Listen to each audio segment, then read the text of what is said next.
300 منداڵی بێباوک کە باوکیان لە ڕووداوە جاجاکاندا گیانیان لەدەستداوە لەلایەن ڕێکخراوێکەوە کۆکراونەتەوە و نیوە ڕۆخوانێکیان بۆ ڕێکخرا. دواتر خەڵاتی منداڵەکان کرا کە هەندێک لە منداڵەکان باوکیان پێشمەرگە بووە و لە شەڕی داعشدا گیانیان لەدەستداوە. لەم پرۆژەی ئەمڕۆیا 300 منداڵی بێباوک لەگەڵ دایکەتی و بارەکانیان خوانێکیان لەگەڵ بەخشەر و خۆبەخشەکان و چالاکانی ڕێکخراوەکانە بۆ ڕێکخرا.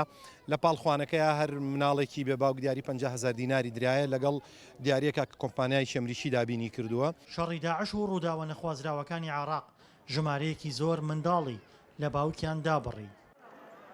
لە ئێستادا ئەو منداڵانە جێی بایەخی ڕێکخراوە NGOکان و هاوکاریان دەبن. یارمەتی مناڵەکانمانەدا و دیاری پێشکەش کردوون و سەفرەیەکی بۆ ڕێخستوین بۆ مناڵەکانمان و خوانێکی باشی بۆ ڕێخستین. زۆر سپاسیەکەین. خوانی نیوەڕۆی منداڵە بێباوکەکان لەلایەن دوو گەنجی خاوەن کۆمپانیاوە ئامادەکرا بوو.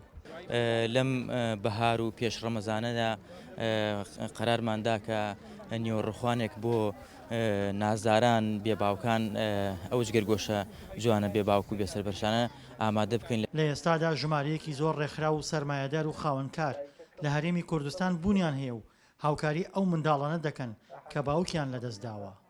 دڵشادە نوارە، دەنگی ئەمریکا، گەرمیان.